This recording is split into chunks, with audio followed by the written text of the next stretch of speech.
Salut à tous, bienvenue sur cette nouvelle vidéo. Donc suivez-moi, je vous emmène à la rencontre d'un courtier immobilier dans cette nouvelle vidéo. Donc avant tout ça, comme d'habitude, vous le savez, ce qu'il vous reste à faire, abonnez-vous ci-dessous à la chaîne YouTube afin de recevoir en avant-première toutes les prochaines vidéos qui vont arriver. On est déjà plus de 15 000 ou 16 000 personnes sur la chaîne YouTube, donc un grand merci à vous tous. Et également, n'oubliez pas de lire la barre de description dans la vidéo YouTube afin de récupérer gratuitement votre petit pack de bienvenue afin de vous aider à amorcer votre indépendance financière. Donc, on se retrouve tout de suite directement dans les locaux du courtier immobilier et je vous dis un très bon visionnage et à très vite. Ciao, ciao.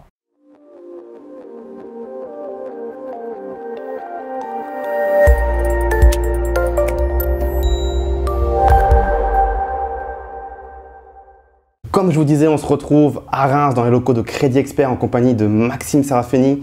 Maxime Serafini qui est donc courtier immobilier.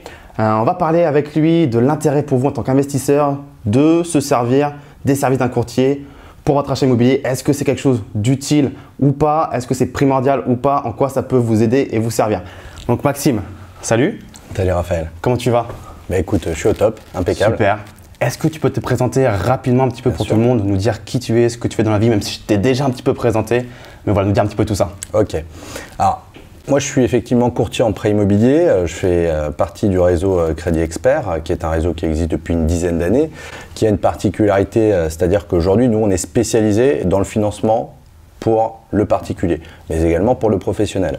Le but aujourd'hui, c'est d'être des partenaires pour les clients, vraiment de les accompagner au mieux, de leur apporter un conseil spécialisé, vraiment, qui va coller vraiment à leurs demandes, mais également en termes de timing d'opération, parce que souvent aujourd'hui, il y a des personnes qui nous sollicitent parce qu'ils se sont déjà engagés pour un financement, pour une acquisition, et qui me disent bon ben voilà, aujourd'hui on a signé, on galère un petit peu avec notre banque, est-ce que vous êtes capable de nous assurer voilà, un accord de prêt dans les meilleures conditions? Alors, bon, ça effectivement c'est le cœur de notre métier, mais on agit également en amont sur tout ce qui est études de financement pour pouvoir permettre aux gens de se positionner, pour faire un calcul d'enveloppe, pour savoir de quel niveau de projet, de quelle nature de projet ils vont pouvoir se lancer aujourd'hui dans l'immobilier. Donc on agit vraiment sur tout type de profil. Sur tout type de profil, tout à fait. Entre celui qui arrive un petit peu à la bourre, qui n'a pas encore de financement et qui voit que ça se rapproche, et celui qui est très anticipateur et qui vient te voir directement. Oui, c'est ça. Quand tu parles de société, c'est par exemple quelqu'un qui a un SCI, il n'y a pas de souci, quelqu'un qui est même en foncière, en SCI, je ne sais pas, il n'y a pas de souci, vous faites également? Bien sûr, bien sûr. Aujourd'hui, de toute façon, derrière une SCI, voilà, il y a deux personnes physiques, donc ça ne pose aucun souci. Ok. Donc on me propose, on me demande souvent sur le blog comment je fais pour mon crédit. Est-ce que c'est primordial d'aller voir un courtier pour faire un prêt immobilier? Alors est-ce que tu es entre guillemets indispensable? Grosse question dès le début. Quelle va être ta valeur ajoutée entre guillemets dans l'achat immobilier, vraiment du côté plus investisseur pour le coup, pas forcément résidence principale, etc. Mais plus pour un investisseur, quelle plus-value il va pouvoir venir chercher chez toi? Nous, on est, voilà, c'est notre cœur de métier. On est vraiment spécialisé dans le financement immobilier. Donc, pour tout type de projet, que ce soit effectivement le particulier, mais également l'investisseur. Surtout qu'en ce moment, les investisseurs sont, vu les conditions de marché, sont assez dynamiques. Le marché est assez attractif. Et de ce fait, on les voit arriver. En règle générale, on reconnaît le profil de l'investisseur parce qu'il va tout de suite nous parler de long terme. Ouais, est-ce que je peux acheter un locatif sur 25 ans? Voilà, le langage un peu. Voilà, ce sont souvent les premières questions. Moi, j'ai besoin de faire du cash flow. Donc, on le détecte, on sait même sur certains profils quand ils veulent pas forcément dire que on sait que voilà, il va y avoir derrière d'autres idées, il doit y avoir une continuité. Des choses qu'ils cachent un peu de temps en temps, c'est ça? Alors, il y en a qui viennent carrément avec un book qui disent voilà, je fais ça de cash flow, c'est très intéressant pour moi, mais nous on sait pertinemment que vis-à-vis de nos partenaires bancaires, c'est pas forcément le discours qui va matcher le plus. Parce qu'en fait, la banque finalement, bien sûr que faire du financement immobilier, ça fait partie de son domaine de compétences au banquier. Mais à côté de ça, ce qui l'intéresse aussi le banquier, c'est qu'est-ce que nous allons lui apporter, qu'est-ce que le client va lui apporter. Relation gagnant-gagnant, quoi. Voilà. Donc, c'est ce que je dis vraiment au profil d'investisseur. Je dis attention, mettez pas trop le paquet. Aujourd'hui, vis-à-vis de moi, montrez pas trop la plaquette sur voilà, je fais tant de cash flow dans 8 ans, voilà, je pourrais faire un remboursement anticipé, tout ça. Non, le but aujourd'hui, c'est de pouvoir obtenir le financement. étape par étape. Toujours pas trop en montrer. Voilà, pas trop en montrer parce que ça peut être parfois un point de vigilance vis-à-vis des banques. C'est-à-dire que le banquier peut parfois dire oui, mais il va m'acheter un appartement pour faire du locatif, puis un second, puis un troisième, puis il aura déjà 2-3 lignes chez moi, donc il va peut-être aller voir ailleurs. Donc, voilà, ça peut faire peur à la banque. Ça peut faire peur à la banque. Donc, ce qui intéresse vraiment le banquier, c'est vraiment une relation sur du long terme. Donc, la sélection du profil et de la banque est aussi importante. Nous, on est partenaire des banques, donc on ne peut pas se permettre d'amener un client qui, au bout de 6 mois, va ouvrir une autre ligne de prêt dans un autre établissement bancaire et finalement va laisser ce qu'on appelle une ligne sèche, un prêt sec auprès de la banque dans laquelle on l'a présenté. Et domicilier ses revenus dans la nouvelle banque. Et domicilier ses revenus dans la nouvelle banque, etc. Donc voilà, il faut toujours penser que c'est une relation gagnant-gagnant avec le banquier. Il faut vraiment comprendre et respecter ce principe, notamment quand on passe par un intermédiaire.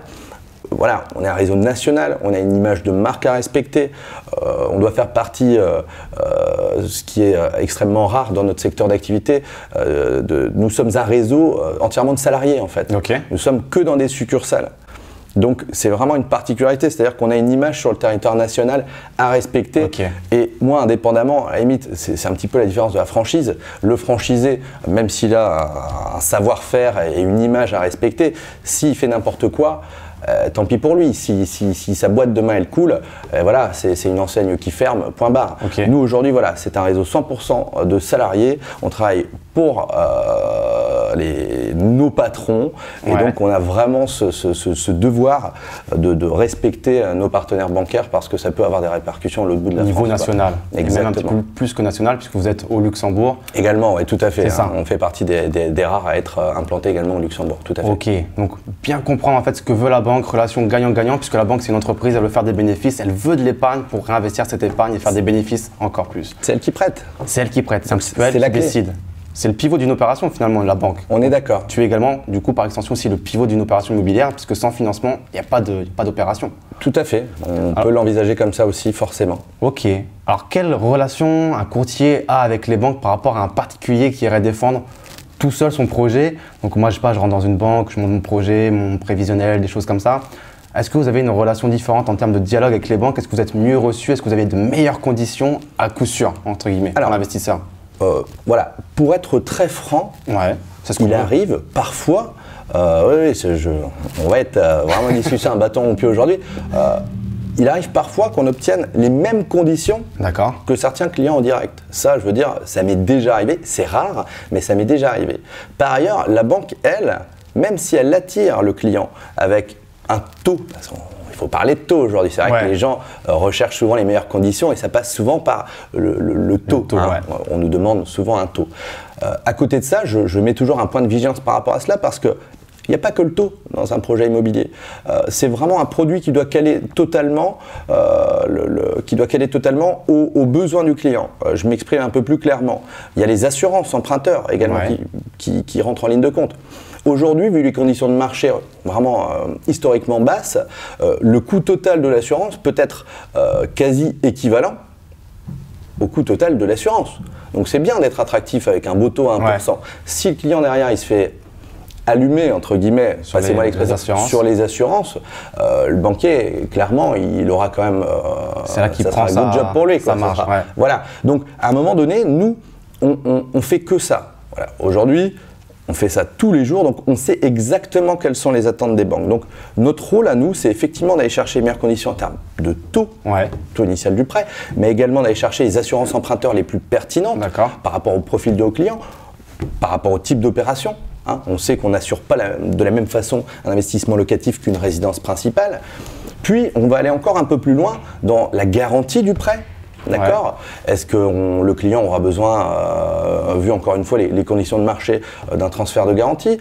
Est-ce qu'il a déjà une hypothèque sur un bien? Donc, est-ce que la deuxième banque, s'il a besoin un jour d'une deuxième banque, acceptera une hypothèque au second rang? Ou est-ce qu'on va pouvoir solliciter un organisme de cautionnement? Voilà, c'est vraiment derrière dans la technicité qu'on va pouvoir apporter à notre client la meilleure solution. Encore un dernier exemple pour le type des investisseurs, pour le profil des investisseurs. On sait parfois qu'ils ont besoin d'avoir les indemnités de remboursement par anticipation négociées à zéro. Pourquoi? Ils vont faire de remboursement anticipé à un moment donné s'ils veulent se dégager un petit peu de place pour continuer à investir. Donc ça, on sait vers quelle banque les orienter, dans quelle banque c'est négociable, alors que le particulier, lui, à moins qu'il soit vraiment, qu'il y ait passé un temps fou, ne va pas connaître principalement toutes ces fonctions. Ok, donc en fait, si je comprends bien, c'est pas parce que la banque va arriver à un courtier et qu'elle va forcément faire des conditions plus favorables, mais c'est surtout sur la connaissance de ce que peut négocier un courtier vous faites la différence sur le dossier du client. Parce que le client qui arrive tout seul, il ne sait pas forcément qu'il y a des indemnités de remboursement anticipé qu'on peut négocier, des frais de dossier qu'on peut négocier, un taux qu'on peut négocier. Les assurances qu'on va pouvoir négocier. C'est vrai qu'un client lambda pense qu'une banque c'est une grosse institution auprès de qui on doit dire oui sur ce qu'on nous propose et que c'est déjà un cadeau qu'on ne peut pas négocier en fait. C'est ça, bien souvent le banquier, on a tendance à signer et pas forcément lire les conditions générales de toutes ces offres. Nous aujourd'hui, on les maîtrise, c'est notre job. Donc le but c'est que par rapport aux attentes, aux doléances de notre client, on adapte cela et puis on lui présente avec nos mots également, on lui présente d'une façon peut-être un peu plus simple, un peu moins marginale. Pour faire en sorte qu'on arrive à garder une bonne humeur, on lui fait gagner du temps. C'est vrai qu'on n'a pas beaucoup parlé. On parle beaucoup de conditions, on ne parle pas beaucoup de temps. Nous, notre rôle aujourd'hui, je le vois encore pour mes derniers rendez-vous effectués ce matin, la demande de crédit sera faite cet après-midi.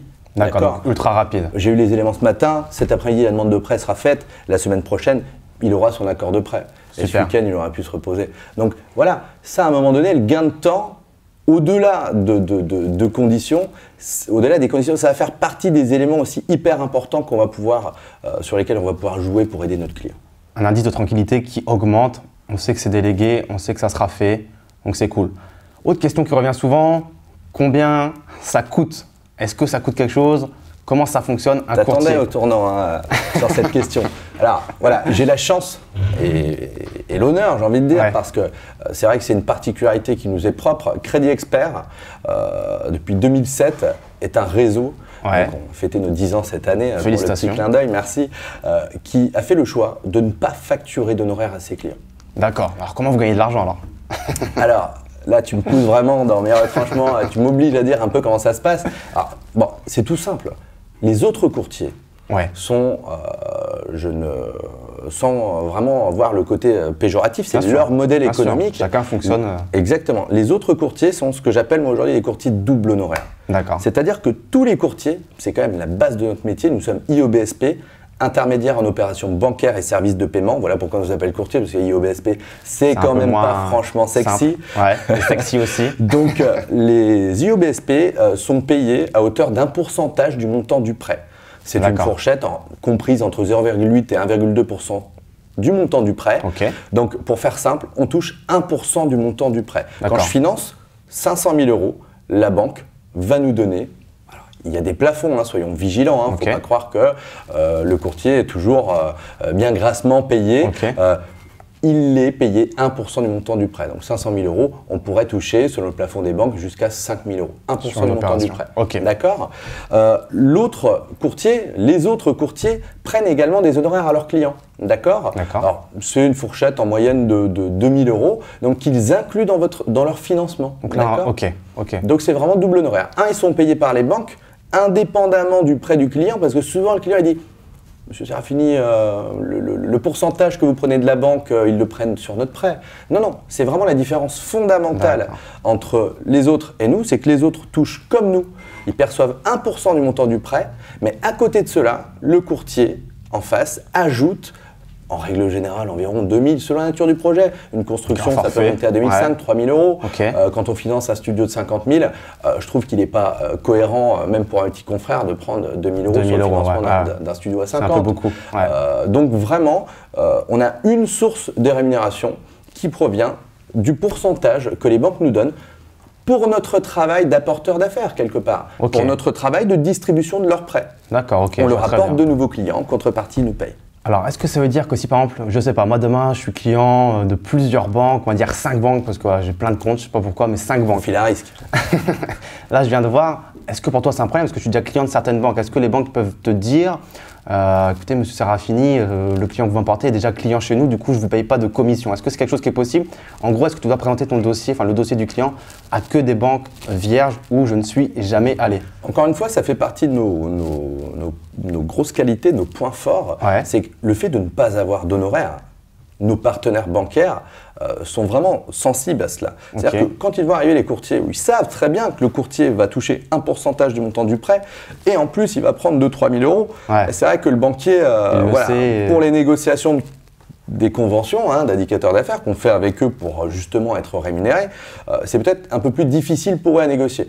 Aujourd'hui, pour nous, on peut être effectivement rémunéré, même pour un client qui est déjà dans sa banque. Moi, ça ne me dérange pas de représenter le dossier. C'est d'ailleurs la première chose qu'on fait par déontologie. C'est-à-dire que, allez, pour pas citer un établissement bancaire précis, un client d'une banque, allez, on va citer l'Écureuil, comme ça personne ne l'aura reconnu. Le client de l'Écureuil, moi, la première chose que je fais, c'est que je le représente à sa banque. Je lui demande, est-ce que ça vous dérange qu'on représente le dossier dans votre banque? Vous êtes en bonne entente avec votre conseiller? Bah oui, pas de souci. Bon, bah allez, on y va. Nous, ça, c'est plus simple. Bah oui, c'est plus simple. Ça va être plus simple pour lui parce que le point de vigilance qu'ont parfois les clients, c'est oui, mais on va devoir changer de banque. Ok. Ils n'aiment pas trop. Pas de souci. Ça fait peur, c'est les démarches qui font peur. C'est vrai que les gens sont très fidèles sur les banques, ils ont toujours très peur de changer de banque. On garde souvent la banque des parents toute notre vie. Enfin, le français moyen, c'est souvent ça, c'est vrai. C'est vrai qu'on reste souvent dans la banque, je vais prendre même mon propre cas, je suis dans la banque historique dans laquelle sont mes parents, dans laquelle j'ai ouvert mes comptes au début. Pareil pour moi. Donc le deal aujourd'hui, c'est de dire, si on peut le faire, attention, si la banque propose de bonnes conditions, nous, il nous voit arriver. On sait qu'on va aller négocier vraiment sur tous les postes. Il est totalement possible de représenter un client dans sa propre banque. Ça ne pose aucun souci de négocier avec l'établissement du client. Et aucun souci pour ta commission, étant donné que c'est un pourcentage sur le montant du prêt. Et aucun souci pour ma commission, effectivement, ou même parfois, pour être encore une fois dans la transparence totale, les banques nous rémunèrent un petit peu moins lorsque ce sont leurs clients. D'accord. Le levier de négociation est différent. Forcément. C'est-à-dire que le client a déjà ses comptes dans la banque. Donc nous, pour la négociation, le but c'est quand même de lui dire à notre partenaire, et il est sensible à cela, c'est qu'au moins ça vous permet de ne pas perdre le client. D'accord? Le fidéliser encore un peu plus sur un produit qui l'engage peut-être 10, 15, 20 ans, 25 ans. Exactement, c'est pour ça que nos partenaires bancaires nous rémunèrent également sur leurs propres clients. Donc vous n'apportez pas un nouveau client, mais vous le fidélisez encore plus et c'est là aussi, l'enjeu, c'est super important. On le fidélise et on fait en sorte, si le client est devant un courtier, devant un intermédiaire, c'est pour voir l'offre du marché. Donc il se peut que le client aille ailleurs. Et là, c'est un risque pour la banque qui doit le garder, le préserver. Évidemment. Ok. Si on résumait cette vidéo en 3 raisons pour lesquelles on devrait venir te voir pour un projet immobilier, qu'est-ce que ça serait? Tranquillité d'esprit, délégué, payé par la banque. Je l'ai fait à ta place là. Alors, tu as fait la question-réponse. Le gain de temps, c'est hyper important, le gain de temps. On va pouvoir négocier sur tous les postes, même ceux que le client n'imagine même pas. À la fin, ça fait beaucoup d'économies. Évidemment, le temps et les conditions, déjà on est sur les 2 postes principaux.